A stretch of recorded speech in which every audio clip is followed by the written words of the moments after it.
Guys हमने पहले किया था introduction of chapter from the beginning of time, और अभी हम इसका सेकंड पार्ट कर रहे हैं। बेसिकली ये the story of human evolution, the precursors of modern human beings. तो इसमें सबसे पहले ये 4 स्कल्स दिखाई गई हैं, ये वाली 4 स्कल्स। इसमें जो कि ये पहली वाली है वो एप की है, पहली वाली एप की है, दूसरी वाली है एस्ट्रोलोपिथेकस की, तीसरी वाली है होमो इरेक्टस की, चौथी है होमो सैपियंस। इन सब के बारे में हम आगे पढ़ेंगे। और इनमें बेसिकली ज़्यादा डिफरेंस नहीं है, इसमें सिर्फ इतना ही डिफरेंस है कि इनका माइंड में डिफरेंस है। जैसे एप्स का माइंड छोटा है और जो ह्यूमो सैपियंस का माइंड थोड़ा बड़ा है। और इनके जो एप्स हैं उनका जॉज बड़े हैं, और जब वो हम होमो सैपियंस तक आते हैं उनके जॉज और टीथ दोनों छोटे होते चले जाते हैं। और इसमें ना इन दोनों का meaning, this is the most important guys, homo erectus and homo sapiens. Exam में पूछते हैं कभी। होमो इरेक्टस मतलब अपराइट मैन, होमो सेपियंस मीन थिंकिंग और वाइज मैन, जो कि आजकल मॉडर्न मैन है। और इनमें कुछ ज़्यादा मतलब डिफरेंस हमें दिखता नहीं है, बाकी सिर्फ माइंड का डिफरेंस है और जॉ और टीथ का डिफरेंस है, जिससे कि बहुत बड़ा डिफरेंस आ जाता है। बाकी फिजिकली बहुत कम है, पर बहुत बड़ा डिफरेंस आ जाता है। माइंड से हमारी मेंटालिटी बढ़ती है, हमारा काम करने का तरीका चेंज हो जाता है। बट जो हमारे और उसके बाद जो दांत वगैरह है उनसे हमारी ईटिंग हैबिट्स भी चेंज होने लगती हैं।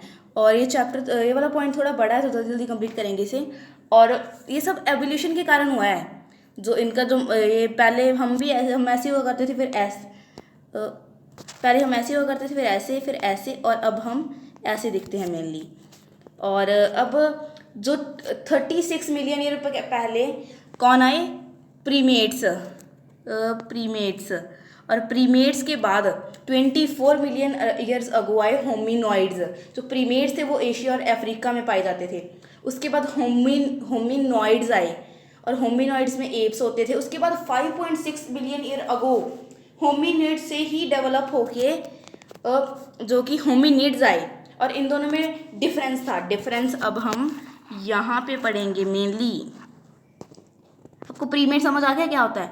प्रीमेट एक ऐसा ग्रुप है मैमल्स का जिसमें मंकीज थे, एप्स थे, ह्यूमंस बीइंग थे। इनके बॉडी पर बहुत सारे हेयर्स होते थे। इनका जेस्टेशन पीरियड बहुत ज़्यादा लंबा होता था, मीन्स प्रेगनेंसी का पीरियड बहुत ज़्यादा लंबा होता था। और इनके टीथ भी मतलब टीथ अलग तरह के होते थे। बॉडी टेम्परेचर इनका मेंटेन रहता था। और अब हम इनमें देखते हैं तो जो होमिनिड है उनका माइंड थोड़ा बड़ा होता था, हाथ की ज़्यादा स्पेशलाइजेशन होती थी। और उनके टीथ थोड़े छोटे होते थे, और उनके हाथ की स्पेशलाइजेशन की वजह से वो टूल बना सकते थे गाइस, और यूज़ भी कर सकते थे उन्हें। और वो अपराइट पोस्चर मतलब खड़े होके रहते थे, बैठ भी सकते थे। वो बाईपेडल लोकोमोशन, दोनों पैरों पर चल सकते थे। और यही सब इम्पॉर्टेंट है बस इसमें। और जो होमिनिड्स का मेनली जो ओरिजिन है वो अफ्रीका को माना जाता है। इसके लिए दो रीज़न दिए गए हैं कि फर्स्टली जो अफ्रीकन एप है ना वो ज़्यादातर होमिनिड से मतलब रिलेट ही होकर आते हैं, मतलब दोनों अटैच से लगते हैं। और सेकेंडली पता क्या है, जो ऑस्ट्रेलोपिथेकस है उसके सबसे पहले एविडेंस पाए गए हैं ईस्ट अफ्रीका में, जो कि 5.6 मिलियन ईयर अगो पहले मिले। और 5.6 मिलियन ईयर अगो पहले ही होमिनिड्स आए थे। और जो बाकी भी अफ्रीका के बाहर मिले तो 1.8 मिलियन अगो पहले ही मिले हैं, उससे बाद मतलब पहले नहीं मिले। इसलिए अफ्रीका को ही मेनली होमिनिड्स का शुरुआती स्थान माना जाता है। अब देख रहे हैं एवोल्यूशन ऑफ हैंड। देखिए ए चिंपैंजी का है, और बी ये वाला है, एक मिनट, ये जे वाला है ना, ये सी है और ये बी है। वी कैन सी प्रॉपरली कि इस पे हेयर्स ज़्यादा नहीं है, बट इसके हेयर्स हैं, ये गलत दिया हुआ है थोड़ा सा। और ह्यूमन हैंड का ये रहा, और ये जो बी दिया हुआ है वो होमिनिड का है। इनकी हम देख सकते हैं कैसे हैंड स्पेशलाइजेशन हुई है धीरे धीरे हमारे टाइम के साथ साथ। और जो होमिनिड्स हैं वो बेसिकली होमिनिडेई से बिलोंग करते हैं, जो कि सभी ह्यूमन फॉर्म्स को लेके चलता है। वो उनका ब्रेन साइज बहुत बड़ा होता है, वो अपराइट पोस्चर होता है, दोनों पैर पर चल सकते हैं, वो हाथ की बहुत ज़्यादा स्पेशलाइजेशन होती है। और होमिनिड्स हैं वो बहुत सारे सब ग्रुप में डिवाइड हैं, जैसे कि ऑस्ट्रेलोपिथेकस, होमो, और इनमें बहुत सारी भी स्पीसीज आ जाते हैं। मेनली डिफरेंस क्या है? ब्रेन साइज का डिफरेंस है। ऑस्ट्रेलोपिथेकस का ब्रेन साइज छोटा होता है, उनके टीथ बहुत ज़्यादा हैवियर होते हैं, दांत बहुत बड़े होते हैं।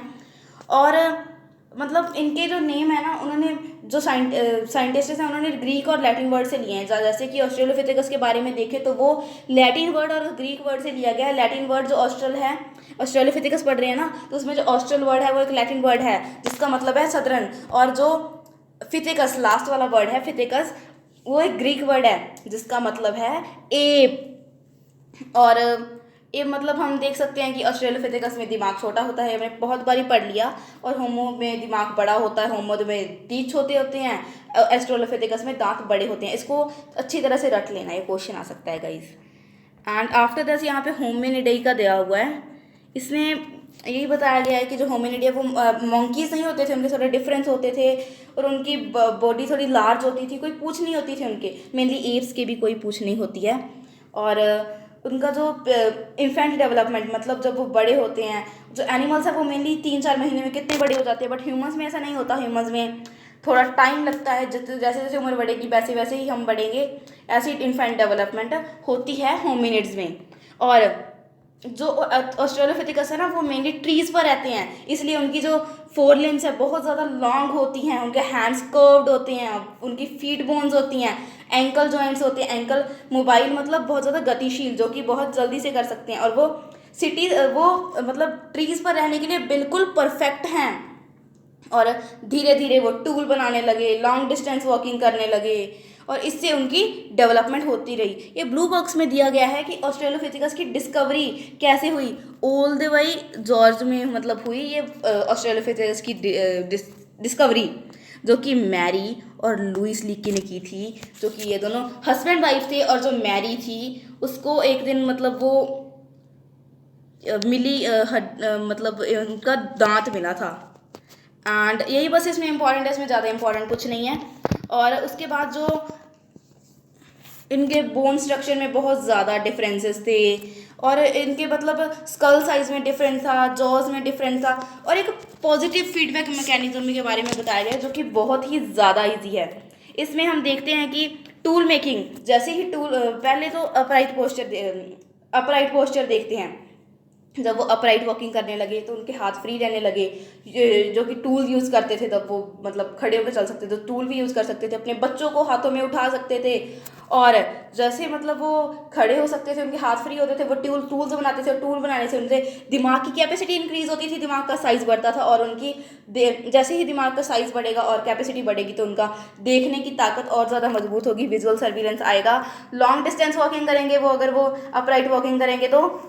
और यही बस दिया गया, हंटिंग ज़्यादा इंक्रीज होगी अगर, बस ये सब मतलब एक दूसरे से इंटरलेटेड है, इन तो बस थोड़ा सा रट लो, ज़्यादा कोई मतलब थोड़ा सा लर्न कर लो, लर्न करने की वैसे ज़रूरत है नहीं, समझ आ गया होगा आपको, बस यही है।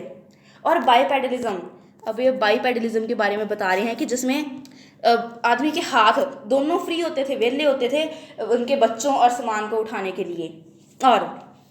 और जो धीरे धीरे बाईपेडलिज्म बहुत ज़्यादा एफिशिएंट होता गया, और उनके हाथ वेले रहने लगे, और मतलब अब उनकी एनर्जी बहुत कम खर्च होती थी क्वाड्रप्स के मुकाबले, क्योंकि वो कहीं 4 पैरों पर चलना, कहीं 2 पैरों पर चलना, तो अपने मतलब जो बैक का वेट है वो अब हाथों पे नहीं आता था ना, तो एनर्जी कम खर्च होती थी। बट जब उन्हें दौड़ना पड़ता था तो यही फिर रिवर्स हो जाता था। और इसके बाद जो बाईपेडलिज्म के एविडेंस है वो 3.6 मिलियन ईयर अगो पहले ही मिले हैं, जो कि लेट ओली तंजानिया में मिले हैं, हदार इथोपिया में मिले हैं। हडार इथोपिया में मिलनी उनके बोन्स मिले हैं, बट जो फुटप्रिंट्स हैं वो लेट ओली तंजानिया में मिले हैं। ओके, और 2.5 मिलियन ईयर अगो पहले जो ग्लेशिएशन हुआ, ग्लेशिएशन मतलब सारी अर्थ पे बर्फ़ ही बर्फ़ जम गई, और अर्थ का हर पार्ट स्नो से कवर हो गया। तब मेनली जो एग्जिस्ट करते थे वो थे ऑस्ट्रेलोपिथेकस, और जब रेनफॉल आया, जब स्नो आ गई, रेनफॉल बंद हो गया, ग्रासलैंड बढ़ गए, ट्रीज़ ख़त्म हो गए, सब कुछ चेंज हो गया, और तब ऑस्ट्रेलोपिथेकस ख़त्म हो गए, क्योंकि वो इस सिचुएशन में नहीं रह सकते थे, और उनसे ही डेवलप हुआ फिर होमो, जो कि ग्रासलैंड में रहने में सक्षम था। और होमो एक लैटिन वर्ड है जिसका मीन है मैन और वुमेन दोनों। और मतलब इसके बहुत सारे मतलब इसकी क्लासिफिकेशन बहुत तरह से की गई है। पहली क्लासिफिकेशन जो की गई है वो इसकी कैरेक्टरिस्टिक को लेके की गई है, जैसे कि होमो हैबिलियस टूल्स बनाते थे, होमो इरेक्टस अपराइट मैन थे, होमो सैपियंस वाइज और थिंकिंग मैन थे। ये तीनों याद कर लेना, होमो हैबिलियस टूल मेकर, होमो इरेक्टस अपराइट मैन, होमो सेपियंस वाइज और थिंकिंग मैन। और उसके बाद जो इसके फोसिल्स हैं वो ओमो एंड इथोपिया में मिले हैं। हाँ, होमो से ओमो इन इथोपिया याद रख सकते हैं, हैबिलियस इथोपिया से आई का मैच है आई थिंक, और ओल्दीवाई गॉर्ज में तंजानिया में मिले हैं। और जो होमो इरेक्टस के मेनली जो मिले हैं फोसिल्स वो अफ्रीका और एशिया में मिले हैं। और उसके बाद वो ना मतलब माइग्रेट करते गए, जैसे कि ईस्ट अफ्रीका में तो हमें पहले मिले ही हैं, वो इस अफ्रीका से वो साउदर्न और नॉर्दर्न अफ्रीका में चले गए, फिर उससे एशिया में आ गए, और उसके बाद ये सब 2 से 1.5 मिलियन ईयर अगो तक रहा। उसके बाद वो मतलब बहुत सारे मिलियंस ऑफ ईयर तक जिंदा रहे, और उसके बाद उनकी क्लासिफिकेशन की गई है उस तरीके से यहाँ पे वो रहते थे। इसमें मेनली 2 टाइप हमारे सामने इन्होंने दिए हैं। एक तो हैदलबर्ग जो कि जर्मनी की सिटी है, और जहाँ पे वो रहते थे होमिनॉइड्स, उनको हम होमो रहते थे, वहाँ पे उनको हम होमो हैदलबर्गेंसिस कहते थे। और जो नीलेंदर वैली में मिले हैं उनको हम नीलेंदर थैलेनिसिस कहते थे।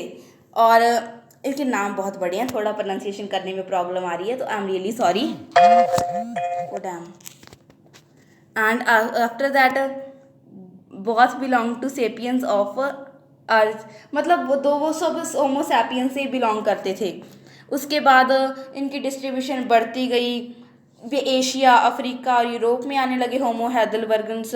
और जो नीलैंडर्स थे वो यूरोप में और सेंट्रल एशिया में पाए जाते थे। और आई थिंक ये मतलब यहाँ पे लिखा हुआ 35,000 ईयर्स पहले ये डिसअपियर हो गए। अभी ये बस सिर्फ लास्ट पॉइंट आ गए हैं, वीडियो बहुत लंबी होती जा रही है।